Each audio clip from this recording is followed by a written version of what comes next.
हमारे शंख से हुआ करेगा।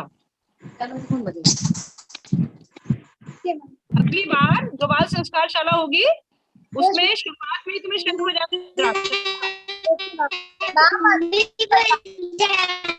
अद्विक भी बजाते हैं, ठीक है, हम ग्रुप पर पूछ लेंगे। चलिए अब हम लोग आचार्य ऋचा जी को आमंत्रित करते हैं, ठीक है, आचार्य ऋचा जी म्यूट करते हैं।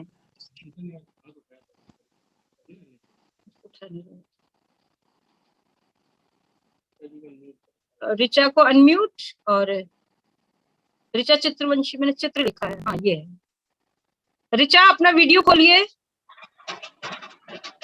आवाज आ रही है? बिल्कुल बढ़िया, स्वागत है।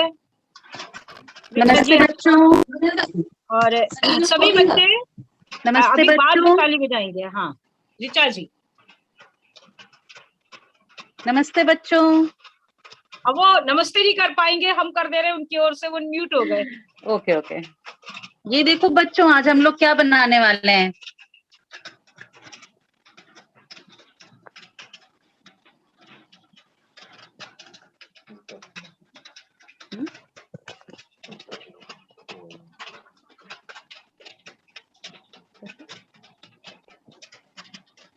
ये देखो छोटी सी चिड़िया।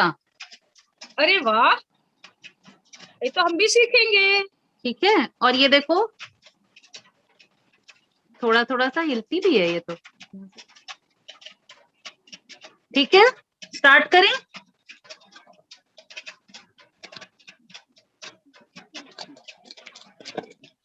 सब लोग पेपर निकाल लीजिए, और जो आपको चूड़ी बोली थी या कंपास, उससे 2 इक्वल साइज के गोले बना लीजिए।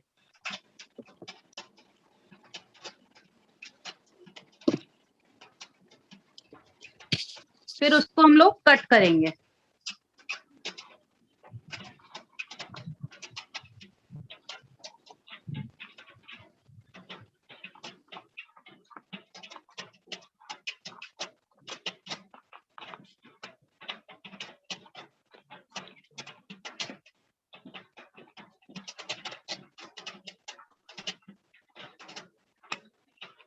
ये एक गोला हो गया।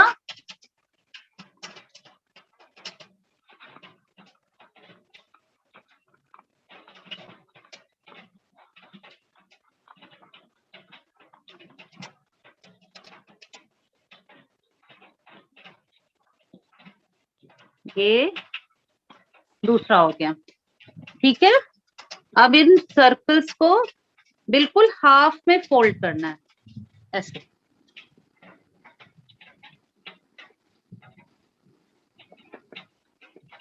ठीक है, फिर मैंने तो ऐसे फ्री हैंड कट किया था, बट आप चाहिए तो ऐसे ऐसे लाइंस बना के इसको एक ही सिंगल पार्ट, दूसरे को नहीं लेंगे, एक ही को लेंगे और ऐसे ऐसे कट कर देंगे, और इनको हल्का हल्का मोड़ देंगे। ठीक है, ये ऐसे बनेगा। तो ये वाले आप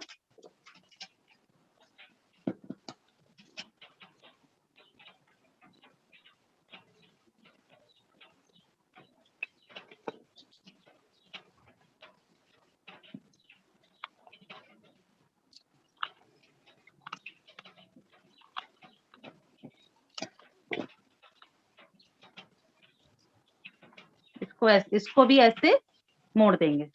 ठीक है, इसको अभी थोड़ी देर में हम लोग ऐसे चिपकाएंगे। अब चलो इसकी पूंछ बनाते हैं। उसके लिए एक ट्रायंगल काटेंगे ऐसे, और उस पे भी ऐसे ऐसे लाइंस बना के हम लोग उसको कट करेंगे।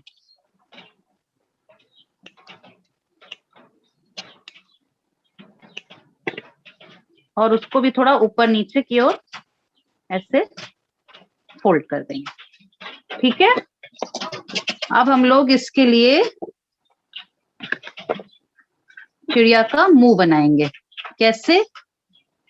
पहले ऐसे छोटा सा सर्कल ड्रॉ करिए, उसमें चोंच और उसकी छोटी सी गर्दन दिख रहा है। अब इसको भी हम लोग कट करेंगे।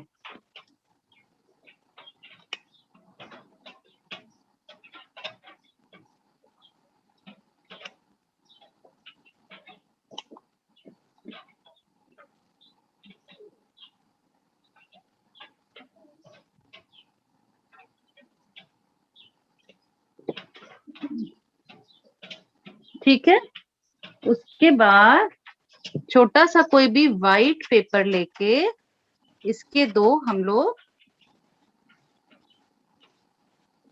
सर्कल्स बनाएंगे। उससे क्या बनाएंगे? आंख।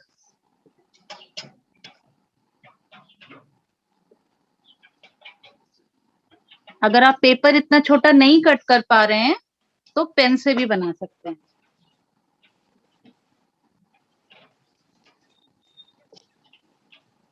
उसको यहाँ पे चिपका दीजिए।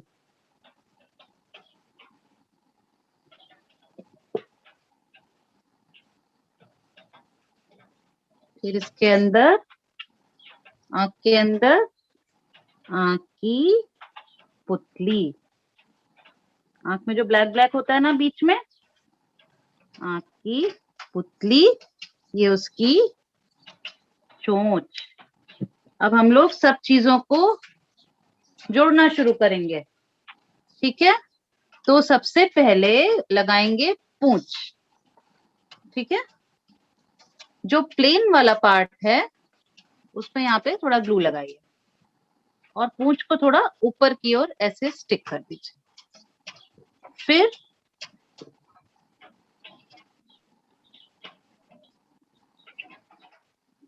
ऐसे उसका मुंह लगाइए। फिर यहाँ पे ये जो दूसरा पार्ट है उसको ऐसे चिपका दीजिए। ठीक है, उसके बाद ये जो नीचे वाला पार्ट है इसको थोड़ा खोल के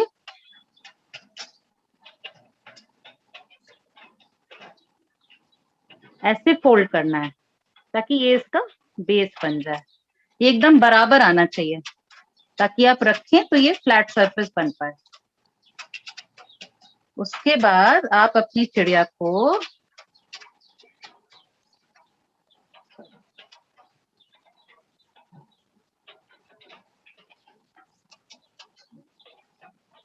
ये देखिए, ये देखिए, देखा आप बच्चों ने? ये हमारी दो चिड़िया तैयार हो गई।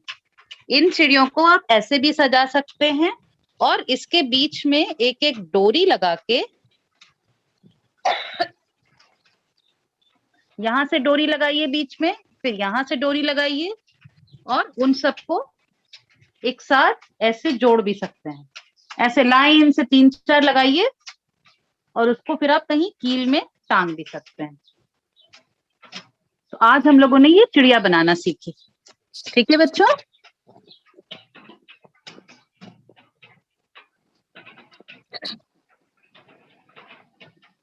ओके,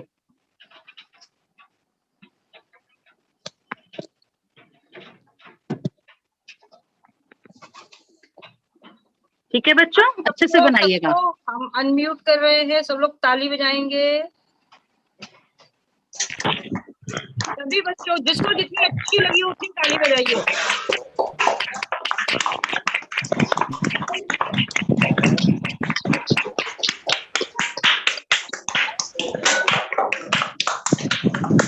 बच्चों को ज्यादा ही अच्छी लग गई है। अभी बच्चे ताली ही बजाए जा रहे हैं। बहुत अच्छा, बहुत अच्छा। चीजें इतनी सुंदर थी, हमको तो मजा आ गया भाई। ऐसी प्यारी चिड़िया खूब सारी बन जाएंगी, कितना अच्छा लगेगा। चलिए अब आपको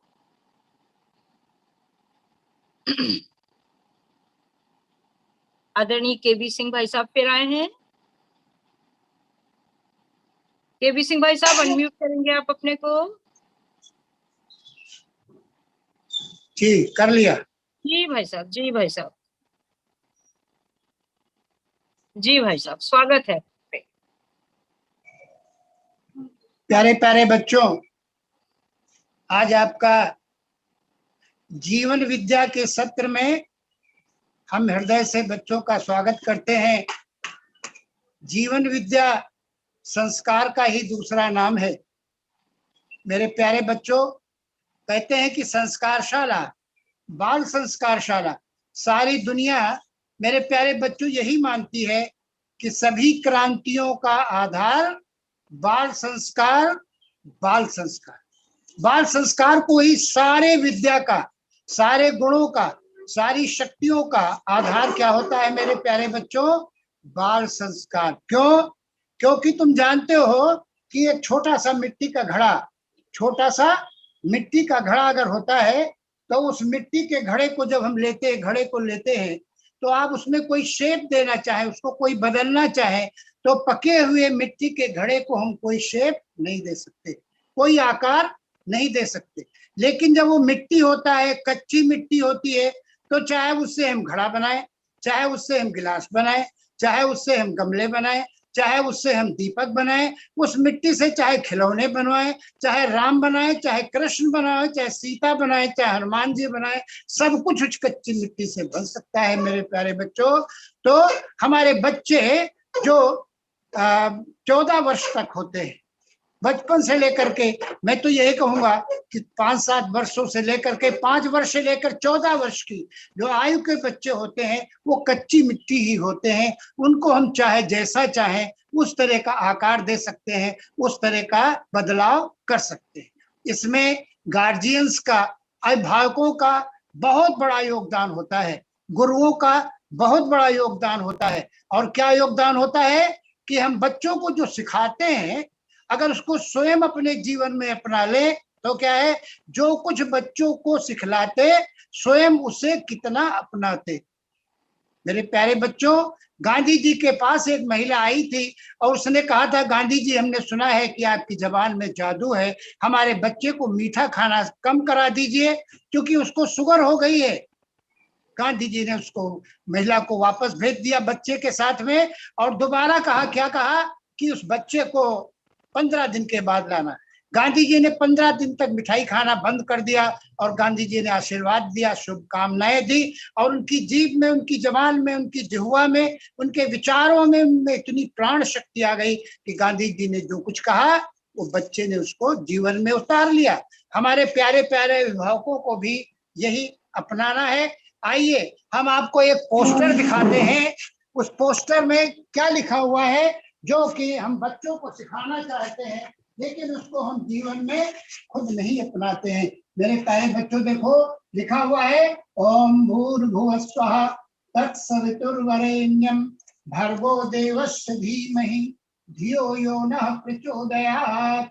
ये परम पूज्य गुरुदेव वंदनीय माता जी ने माँ गायत्री को इस धरती पर फिर से पुनर्जागरण के रूप में लाए हैं, जो कि गंगा बना दिया, जन जन में आ गई, क्योंकि गायत्री मंत्र जो था शापित था, कीलित था।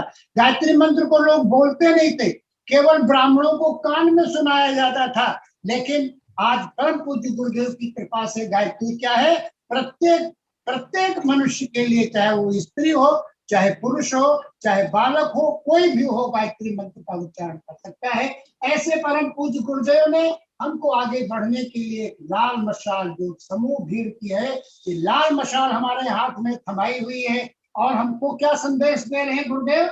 सभी अभिभावकों को यह संदेश दिया जा रहा है, अभिभावकों को, हमारे अगर बच्चों के साथ अभिभावक भी बैठे हो तो इसको ध्यान से, इसको जरा पढ़ें। क्या आप अपने आत्मस्वरूप संतान को अपना उत्तराधिकारी तथा अपने राष्ट्र का आदर्श नागरिक बनाना चाहते हैं?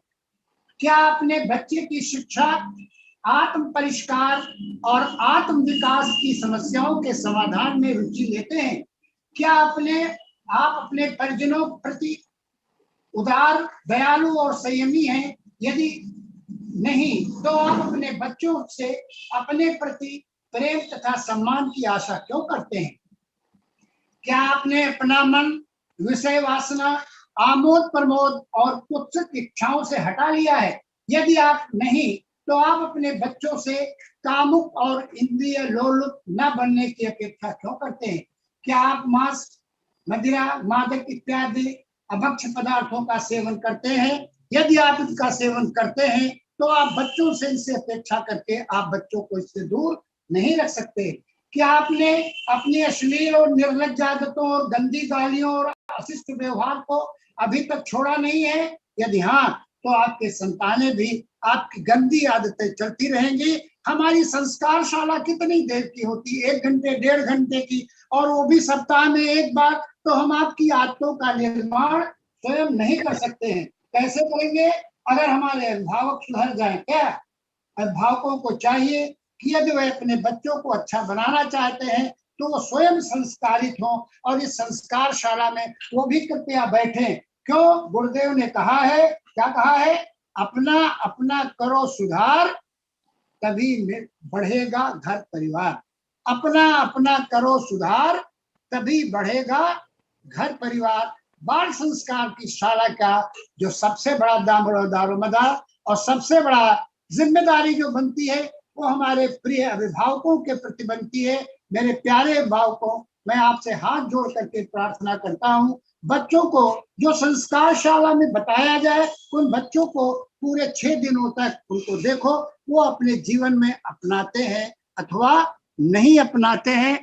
आइए मेरे प्यारे बच्चों, हम आपको कुछ जीवन विद्या के मंत्र सिखाने जा रहे हैं, आप उसको आइए सीखिए।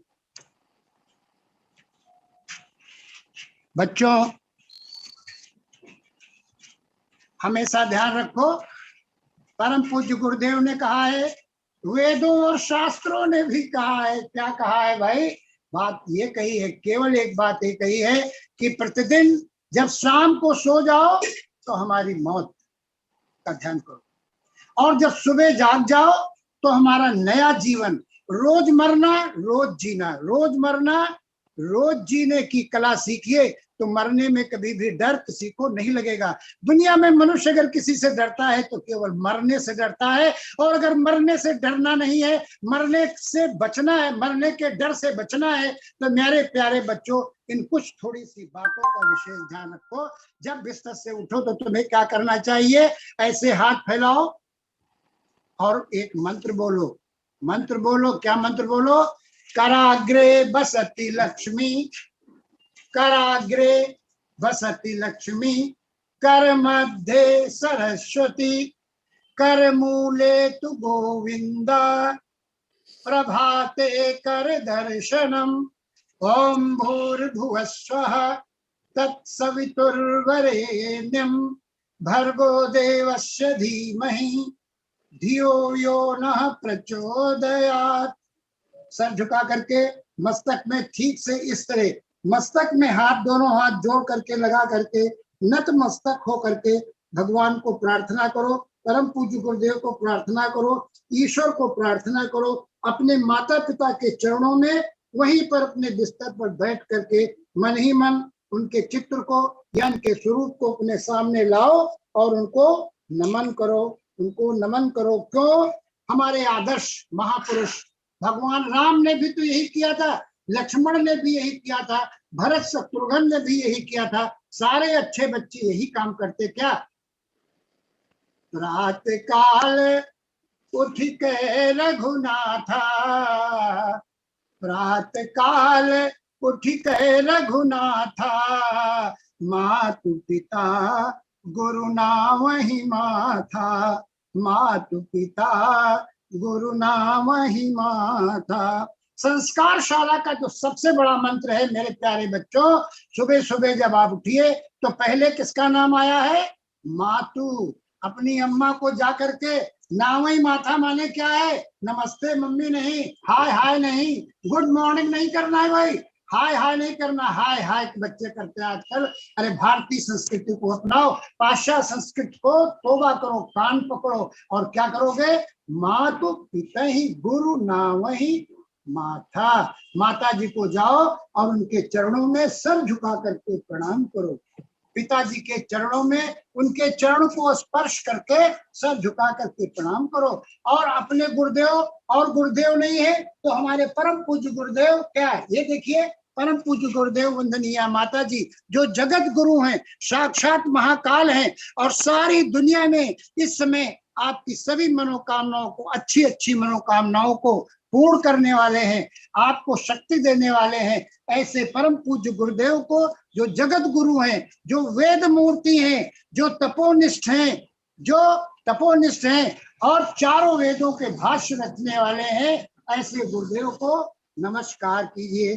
ओम गुरुर्ब्रह्मा गुरुर्विष्णु गुरुर्देव